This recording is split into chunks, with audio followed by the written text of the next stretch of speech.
एक जंगल में तोता मैना रहता था। दोनों का छोटा छोटा परिवार था। एक दिन की बात है, दोनों अपने परिवारों के साथ समंदर किनारे घूमने चल देते हैं। चलते चलते रास्ता में तोता मियाँ मैना से कहता है, अरे भाई मैना, मैं बहुत थक गया हूँ। चलते चलते बता तो सही, समंदर और कितना दूर है। अरे भाई तोता, अच्छा खासा सेहतमंद होने के बाद भी तू थकने की बात करता है। अगर तेरे बस का समंदर घूमना नहीं था तो फिर तू आया ही क्यों था? अरे भाई मैना, आने का मन तो मेरा बिल्कुल भी नहीं था, पर बच्चों के खातिर मुझे आना पड़ा है। तोता मियाँ, अगर तुम बच्चों के खातिर आए हो तो आगे चलना भी पड़ेगा। अब तो हम लोग बिना समंदर की सैर किए बच्चों को लेकर वापस आधे रास्ते से नहीं लौट सकते। अगर हम लोग वापस लौट चले, जंगल के बाकी पक्षी क्या कहेंगे? बस का था नहीं, चल दिए थे समंदर की सैर करने।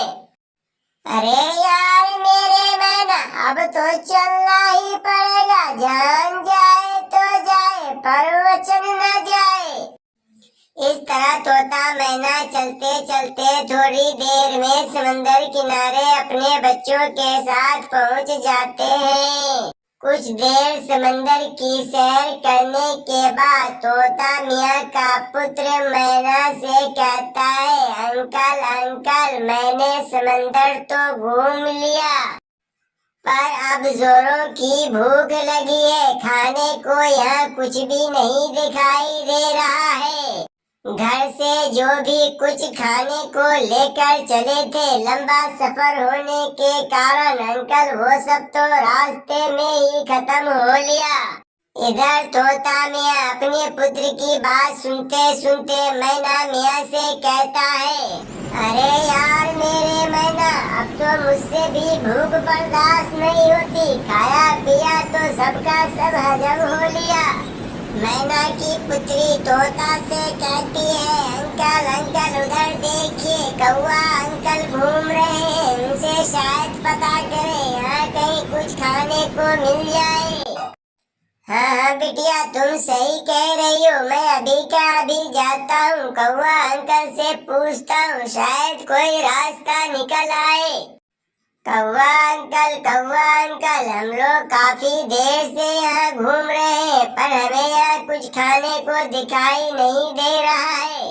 हाँ हाँ कौवा अंकल, मेरा दोस्त तोता सही कह रहा है। यहाँ तो नारियल के पेड़ के सिवा और किसी चीज का पेड़ दिखाई नहीं दे रहा है जिससे हम कोई फल खाकर अपनी भूख मिटा सके।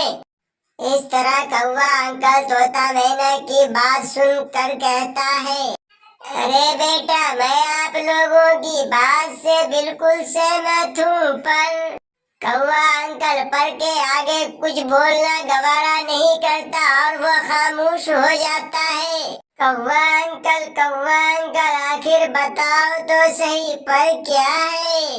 बेटा, बरसों पहले की बात है। कबूतर कबूतरी दोनों अपने परिवार के साथ यहाँ घूमने आए थे।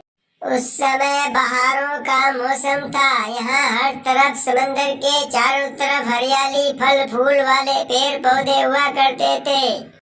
दूर शहरों से यहाँ मनुष्य लोग भी घूमने आया करते थे।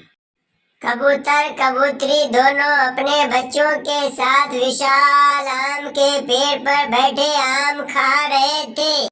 बेटा, तुम मनुष्य लोगों को तो जानते ही हो, वो अपने मौज मस्ती के खातिर उन कबूतर कबूतरी के बच्चों को शिकार कर खा गए।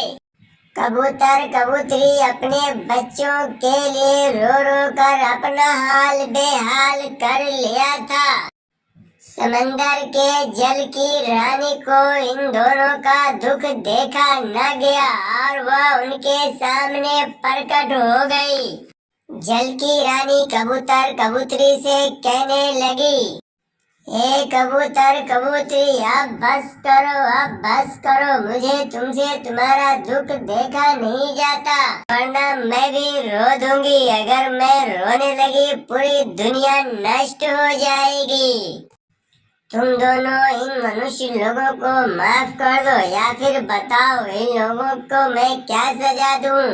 जल की रानी, इन लोगों ने मेरे बच्चों के साथ अत्याचार और जुल्म किया है, जो बच्चों का नहीं वो भला किसका होगा।